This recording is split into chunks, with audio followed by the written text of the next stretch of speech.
Welcome to the Great Detectives of Old Time Radio. From Boise, Idaho, this is your host, Adam Graham. If you have a comment, email it to me, box13@greatdetectives.net. Follow us on Twitter at Radio Detectives, and check us out on Instagram, instagram.com/greatdetectives. I do want to encourage you, if you've not already, to pick up your copy of Slime Incorporated. It's my first ever detective novel. It was published a few years back, and it tells a story of murder and dirty politics set against the backdrop of the Idaho gubernatorial election. It's a modern novel, but with a lot of nods to classic detective fiction. You can check out all my books, audiobooks, and ebooks at store.greatdetectives.net. Well, now it is time for this week's episode of Philo Vance. The original air date is January the 23rd of 1947, and the title is The President Murder Case.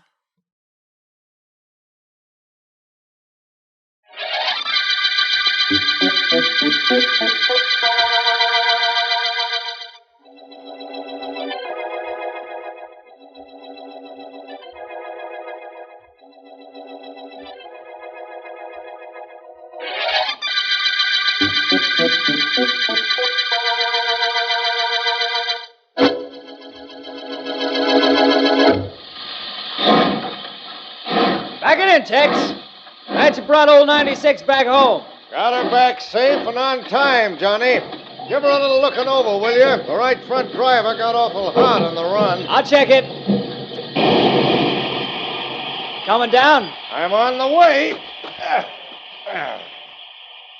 Who was firing for you, Tex? Where is he? They gave me a new fella. An old man Morris's son, Eddie. I just decided he wanted to be a railroad man, and I gave him a job as fireman this morning. On the 96, too. Well, don't let it bother you, Tex, old pal. The 96 doesn't care whether a guy's new or not, as long as he keeps shoveling coal into her. Eddie Morris couldn't even do that good. He's young and he's willing, but he'd never seen the inside of an engine before. Oh, well, let's take a look under the 96. Pretty proud of this baby of yours, ain't you, Tex? Why shouldn't it be? Been running her wide open for 20 years. When I get a clear block, she doesn't have to take a thing from anything on wheels. Well, we'll just go to work on her now, straighten her out. If the right front driver got hot on you, the trouble must be... Hey, Tex. What's the matter? Look back there under the first car. Somebody's been riding the rods, only isn't getting out. Come on, let's go back and see why. Maybe he's hurt. Awful chances these hobos take. Maybe they fall off, or a stone from the roadbed hops up and hits them on the head, and they're gone. Yeah, this guy's lying awful still under there. Well, I'll squat down and get him out. I'll hand him to you. All right, good enough. Yeah. Here he is. Okay. You got him, Johnny? Yeah, got him, Tex. Come on, we'll lay him out on the ground. Yeah. Some hobo, huh, Johnny? I don't know, Tex. Come here and look. He wasn't hit by no gravel. He's got a bullet wound in his chest. He's dead. Let me see. Yeah. He sure has, and he sure is. Johnny. Yeah? What, Tex? You know that hobo? Hobo? Hobo nothing. This guy riding the rods was William Christopher Jenkins, the president of this railroad.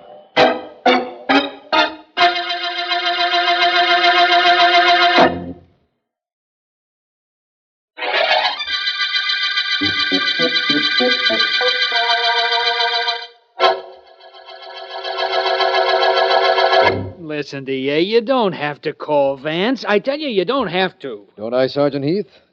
A railroad president found shot to death underneath a car of one of his trains, and I don't have to call Vance. Yeah, but listen... I'm sorry, but I don't agree with you.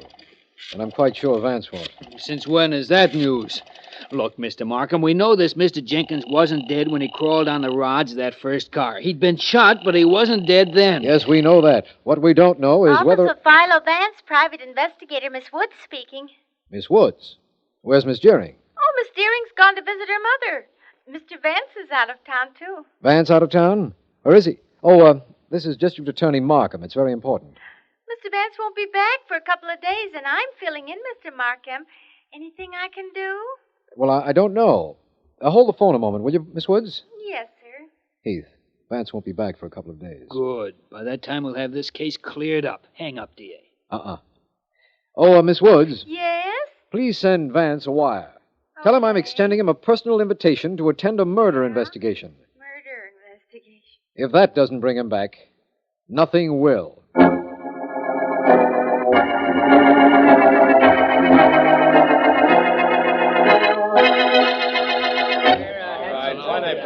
Please, listen to me, men. Quiet, you fellas, quiet. Men, I have the very unpleasant task of informing you of the death of your president. For the time being, I'm taking over his duties. I ask you all to cooperate with the police and go on with your work. That's all. No, it ain't all, Mr. Burton. What's that? Hey, Mr. Jenkins was murdered. It's up to us to find out who murdered him. It was one of us, and we'll take care of whoever did. Right, ma'am? That's right. Yeah, we'll take care of him. That's right. Just a moment, please. Mrs. Jenkins would like to talk to you. Please, all of you. Gentlemen, you all know me. Sure, we know you, Mrs. Jenkins. Well, it was my idea to ask you all to gather here in the yard so that Mr. Burton could talk to you. Please do as he asks. My husband would have wanted that, I'm sure. Okay, Mrs. Jenkins. If that's what you want, that's what we'll do. Okay, what do you say? We got engines to move. Let's get back to work. Come on.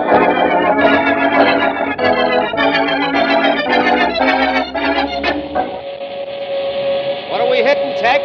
Must be about 80. Just keep feeding that fire, Eddie. I'll take care of running this train. I was only asking, Tex. No use in you getting sore. I'm not sore. I'm thinking. About what happened to Mr. Jenkins? What does that mean? Oh, nothing or something. Depending on your conscience. You're pretty fresh for a new guy, Eddie. Maybe I ought to knock some of that freshness out of you.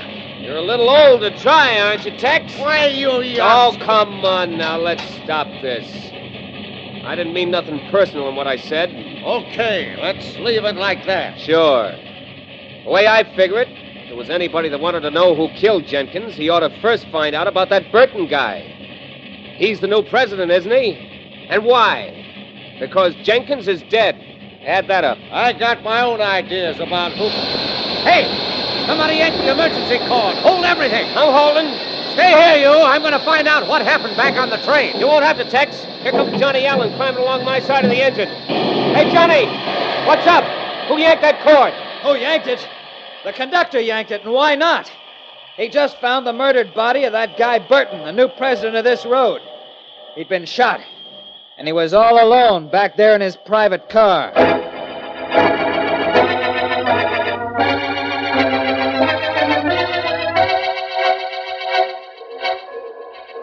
I certainly am glad you're here at the railroad yard, Vance. 2 murders in 2 days and no trace of the murderer. That could be, of course, because there's been no Vance here in 2 days. Thank you, Markham. You're very complimentary.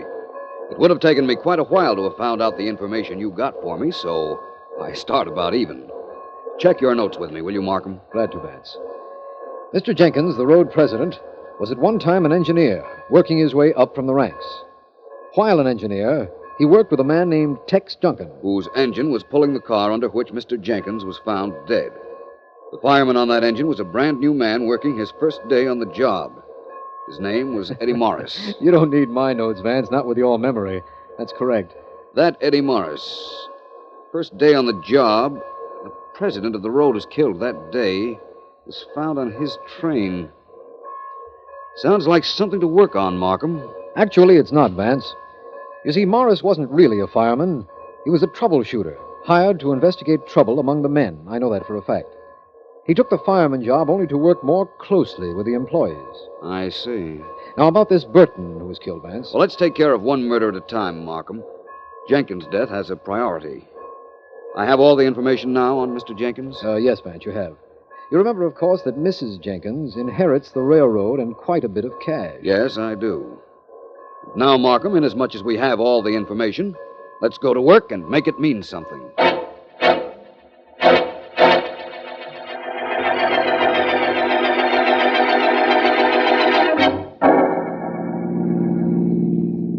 It's very kind of you, Mr. Morris, to drive me down here. I want to thank you. Oh, it's no trouble, Vance. I'm kind of glad to be able to climb out of those overalls and stop posing as a fireman. I don't know one end of the engine from another, but I got by the short time I've been working by just shoveling all the time. It's kind of rugged on the back, that coal routine. Yes, I imagine so. Never thought you'd wind up as a locomotive fireman when you started your career as a troubleshooter, did you, Morris? No, I didn't. But you never can tell what happens in our line of business, can you, Vance? No, I guess not. Did you know the Jenkins family, Mr. Morris? I've met Mrs. Jenkins. She had a lot of motive for murdering Mr. Jenkins.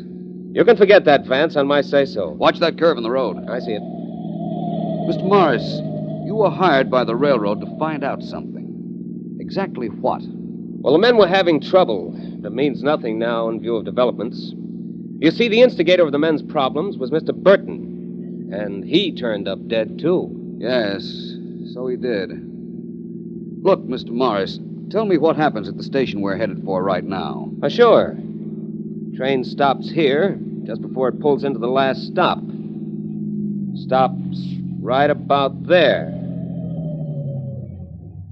And the train holds here for 15 minutes.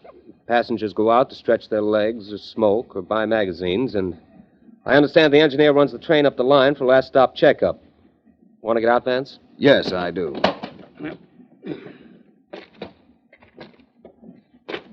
Oh, I see Sergeant Heath had an idea similar to mine and is over there questioning the station master. Do you mind waiting here, Mr. Morris? No, not at all. I won't be long. Oh, Heath. Sergeant Heath. Oh, hello, Vance. What's bringing you down here? Oh, I just thought I'd look around. I'll trade notes with you, Heath. Huh? Tell me what you found out, and I'll do the same. That's a deal. Actually, I got nothing here. But at the repair shack up the line, I found out something. Hmm? Seems that Mr. Jenkins, the railroad president, was there when engine 96 pulled into the repair shop. He left when the 96 pulled in, started to walk up the line. A little while later, 96 and the train it was pulling followed Mr. Jenkins. Of course, the guy in the repair shop didn't think anything about it. No? No, he figured Tex was giving it a little extra workout or something. Next thing he remembers, the engine and the train were backing up to the station again, and he forgot about the whole thing till I questioned him. Really? Well, Heath, what do you think it all means? Nothing. Not yet it doesn't. What does it mean to you, Vance? I'd say it meant nothing to me either, Heath. Nothing, that is, except to indicate who killed Mr. Jenkins.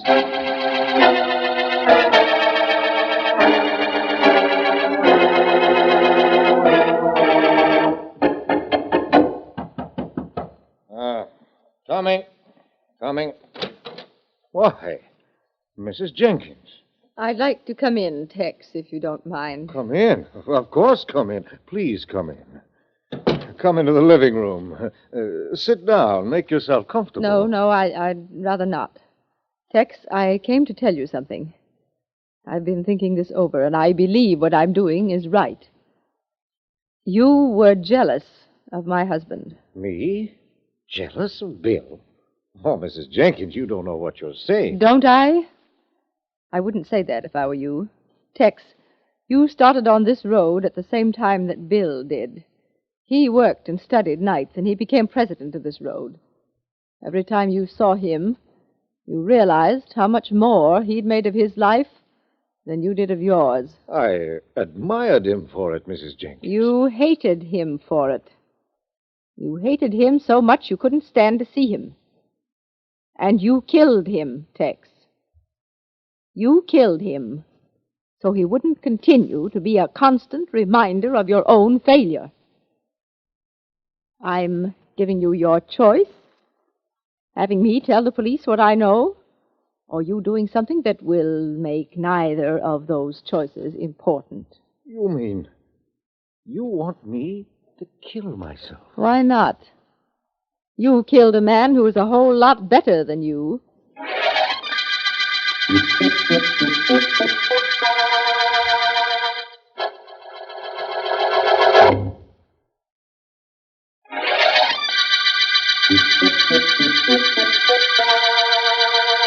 This is District Attorney Markham. The President murder case began when Bill Jenkins, railroad head, was found murdered, riding the rods of one of his trains. Vance's investigation enlists the support of Eddie Morris, a troubleshooter who was working as a fireman aboard the locomotive which pulled the murder train. We have found that Tex Duncan, the train engineer, and Mrs. Jenkins are logical suspects. A second murder occurs before Vance arrives, but he has tabled it temporarily to work on the first one and has gone to see the president's widow. He should be there. Come in, please, Mr. Vance. Thank you, Mrs. Jenkins. Well, won't you sit down? Yes, thank you. Please don't mind if I continue with my knitting, will you? I really need something to keep my hands occupied. I think I understand, Mrs. Jenkins. I won't bother you too much. What will that be when it grows up? A sweater for myself. Mrs. Jenkins, I think I need your help. Yes, Mr. Vance? Yes. I believe I know how your husband was killed. Oh? I think this is what happened. Your husband was inspecting the repair depot near the spot where the trains make their last stop before arriving here.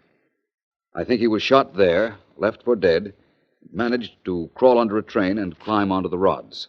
I'm listening, Mr. Vance. I think the engineer of that train then backed it up to the station, took on its passengers, and continued to the depot where your husband's body was found. You think, too, that the man who ran that train killed my husband, Mr. Vance, don't you? Yes, as a matter of fact, I do. That means you think Tex Duncan killed him. Perhaps. Don't you? I don't know, Mr. Vance. After the little talk I had with him, I won't know about that until tomorrow.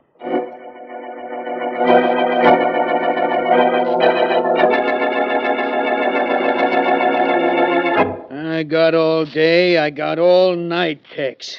And I got this whole thing figured out. All I need from you is a confession.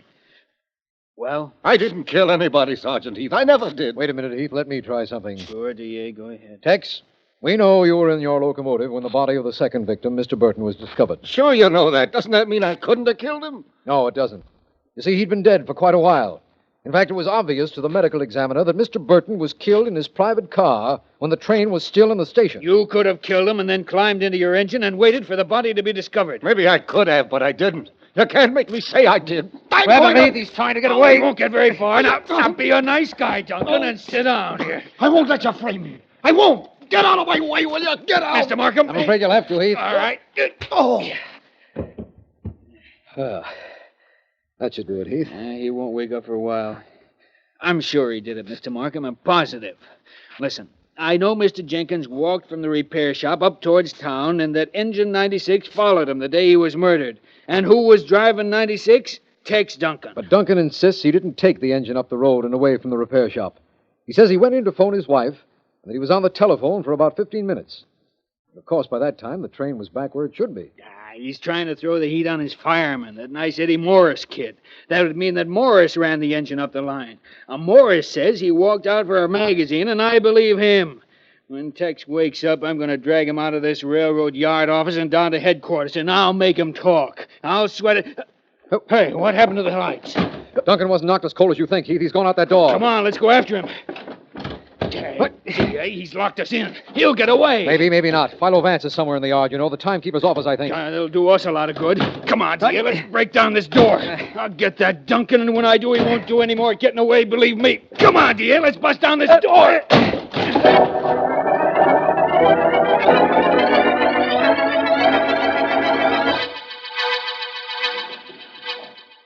All right, throw that searchlight in the back of those boxcars over there. You want that way. Right. And two of you men go over to the right. Two of you take the left. I'm going straight down the middle here. All right, start moving. You with that searchlight, keep them moving around. Come on, man. No luck yet, eh, Heath? No, D.A. It's only a couple of minutes since we broke down that door. Duncan's still in this railroad yard someplace, and I'm going to find him if it takes all night. Spread out, you guys. I don't want him to get away. I hope you'll find him, Heath. Vance says... Vance says? Who cares what Vance says? This guy is armed murder, and he's trying to skip. You tell Vance... Tell him yourself. He's right here. Hello, Heath. What is it you wanted Markham to tell me? Nothing. Look, why don't you leave me alone? I'm busy. I got a killer to round up. Let's go, man. I want that guy, and I want him alive. Heath's a good policeman, Markham. One of the best. Oh, incidentally, I know where Tex Duncan is hiding. You do? My man Heath has a dozen men searching this yard. Why don't you tell him? I have a better plan. I think I can get Eddie Morris to help me. And if you'll do one thing for me, I may be able to prove who our murderer is. Well, Vance, you know you can call on me for anything. But you don't really know who killed Jenkins and Burton yet, do you? No, Markham, I don't know. But believe me, I do suspect.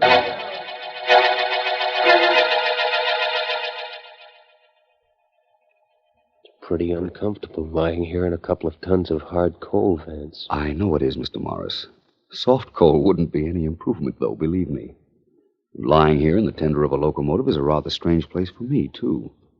Let's just hope the results justify the means. I certainly hope so.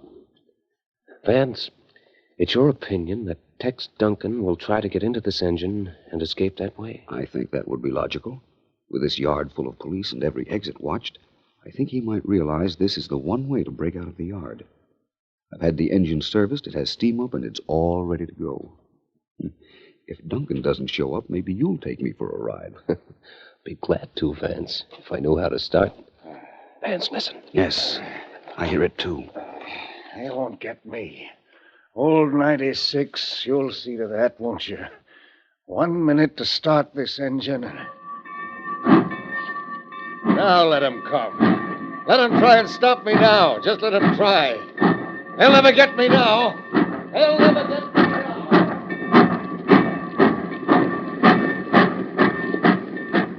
Well, Vance, you were right.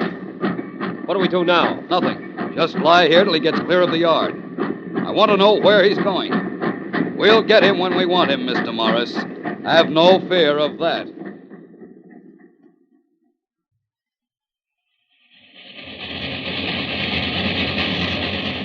We've been traveling 20 minutes, average speed 62 miles an hour. What are you figuring, Vance? That we're just about ready to take care of Mr. Tex Duncan. All right, Eddie, let's go. We stop the train here. It's a little tricky walking this side of this engine. Watch your step, Vance. It's not only tricky, it's windy. But I'm with you. It's only a few steps, Vance. I'm about ready to climb in now. Go ahead. I'll be right in back of you.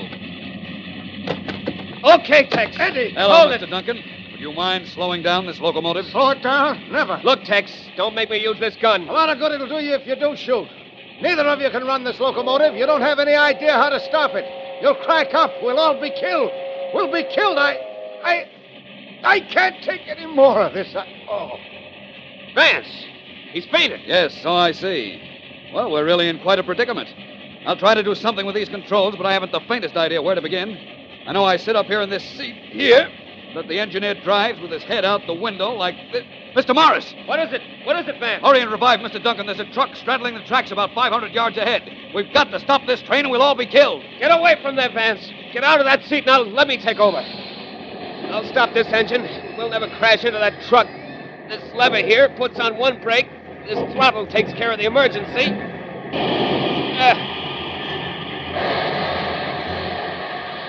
Phew. Well, thank you very much, Mr. Morris, for telling me just now that you murdered Mr. Jenkins. Are you crazy? And probably Mr. Burton, too. You weren't supposed to be able to handle a locomotive, remember?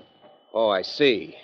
Now that you know I can run one, what does that prove? That my theory of how Mr. Jenkins was killed was correct. That the murderer had to know how to drive a locomotive, and the murderer is you. I hope you're joking, Vance. Not that I know of. Your motive is a little remote, Mr. Morris, but I think when you killed Burton, you gave it to me. Isn't it true that he hired you to kill Mr. Jenkins so that he could have control of the railroad? Go ahead. You started this. I'm just a bystander. Burton hired you to kill Mr. Jenkins, but then either reneged on paying you or you suddenly realized that he'd have a hold on you for life, so you killed him, too. You're a very clever man, Vance. But you've overlooked one thing. I still have my gun. Now get back over against the side of the engine. Get moving. Sounds like bargain time to me. If it is, I'm not buying anything. I'll take care of you now, and then that Tex who pulled a feint at the wrong time. This is it, Vance. Oh! Nice work, Tex. Popped him right on the head, Mr. Vance, and with his own shovel. How'd I do? Was I a good enough actor? You were great, Tex, great. Mr. Morris's shovel, I'm sure, has dug his own grave.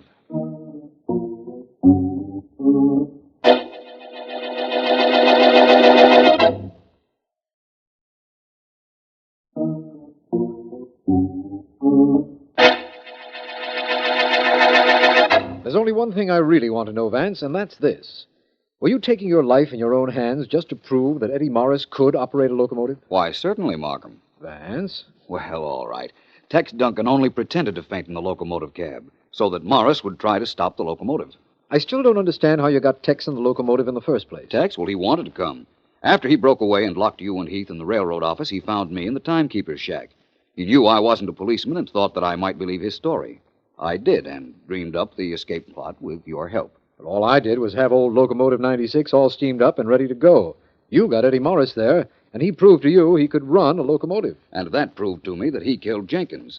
Don't forget, the only thing I knew about Mr. Jenkins' death was that whoever killed him had run a locomotive up the tracks from the service station. Yes, I know that. In fact, I'm curious about only one more point, and then I'll let you close up shop, Vance. Why did Eddie Morris deny he could run a locomotive? Why? Because the fact that ostensibly he couldn't run one was the basis of his entire plan. Here's what actually happened. He was on the train the day Mr. Jenkins was murdered. He saw Jenkins start to walk off. Why didn't he just follow him on foot, then, if he wanted to kill him? Mr. Burton paid him to kill Mr. Jenkins, but he wanted to be sure he wasn't suspected. He saw Tex Duncan go to make his phone call, so he got in the cab and ran the engine after Mr. Jenkins. Oh, now I'm getting this. If it was proved that somebody drove old 96 after Mr. Jenkins, that somebody couldn't possibly be Morris because he allegedly couldn't run a locomotive. Right. Well, Markham, I guess it's the end of the line for Mr. Eddie Morris. It sure is. And it's the end of the President murder case for us.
Welcome back. Given the subject matter of this episode, I would like to say that this story went off the rails at some point, but for me it didn't. It was a reminder for me that I think that the earlier Philo Vance episodes not only had some really good hooks, but tended to hold together a lot better as mysteries. So this was a pretty satisfying puzzle. Now, of course, you do have Markham just being over the top in welcoming Vance to the investigation. Oh, great Philo Vance, thank you for gracing our investigation, and for only you, the all-seeing Philo Vance, can come and solve this most baffling case. Now, I know that there are other series where detectives are perhaps overpraised, but for some reason it bugs me a bit more on Philo Vance. Maybe it's because he seems to enjoy it so much. Alright, listener comments and feedback. And we turn to our listener survey. Deanne writes, "Good job, Adam." Joni says, "Wonderful show. Love the comments. I feel like I'm part of the conversation. Keep it up." Petrie says, "I was searching for Johnny Dollar cereals and discovered this podcast. This podcast is truly one of the highlights of my week." Julie writes, "I listen so much my husband is jealous of Johnny Dollar." Haha, I told him it's really Bob Bailey he needs to watch out for. I look forward to this each Tuesday and Friday. And then Ace in Corsicana writes, "I think Adam Graham's old-time radio is the best thing ever. Really, really enjoying it. I wish everyone my age knew about it." Well, thank you so much, Ace, and I appreciate you taking time to fill out our listener survey at survey.greatdetectives.net. Now it's time to thank our Patreon supporter of the day. Thank you to Trevor, Patreon supporter since September of 2022, currently supporting the program at the Shamus level of $4 or more per month. Thank you so much for your support, Trevor. And that will actually do it for today. If you are enjoying this podcast, please follow us with your favorite podcast software. And be sure to rate and review us wherever you download your podcast from. We'll be back next Thursday with another episode of Philo Vance, but join us back here tomorrow for the conclusion of the Kalin matter, where... That's with a P. Nah, I won't get to that for another 3 months. That's $1 even for the drink. Here you go. Keep the change. Well, thanks. Hey, this is a 20 you give me. Yeah, I know. Oh, I see. Well, Buster, the answer is no. I can't fix you up with one of the girls. All I want is some information. Like what? Like, where is Marty Midnight this evening? Oh, that I wouldn't know. She hasn't been around since, well, not for the last 4 or 5 nights. Since Eddie Kalin was murdered? Is that what you're about to say? Police? Insurance investigator. The company I represent issued a policy on him. Eddie Kalin with insurance? Yeah, he took it out about 2 months ago. Who's the beneficiary? His wife. Well, I never met the gal, but I guess she's got something coming. She must have took quite a beating off of Eddie. Man, that cat could really operate. So I gather. You happen to know where Marty lives? Nah, she moved a few weeks ago, after she took up with Eddie. I don't even know her real name. Hey, is the manager here? I'm the manager, Buster. I hired him, fired him, and in between, just look at him. Oh, man, what a life. Do you know a friend of Eddie's named Pete Stiver? Sure I know. He hasn't been around either. Disappeared that same night, huh? Yeah, that was a bad night all around. There was another guy dropped out of sight, too, a hood named Mike Kelso, one of Topo Leanley's boys. Do you know Topo? He comes in all the time. He's, Hey, wait a minute. You must be the cat that broke his arm. Well, congratulations, felicitations, and happy days. I'll have a drink myself on that. Real popular boy. Oh, the most. I hope you'll be with us then. In the meantime, do send your comments to box13@greatdetectives.net. Follow us on Twitter at Radio Detectives and check us out on Instagram. Instagram.com/greatdetectives. From Boise, Idaho, this is your host, Adam Graham, signing off.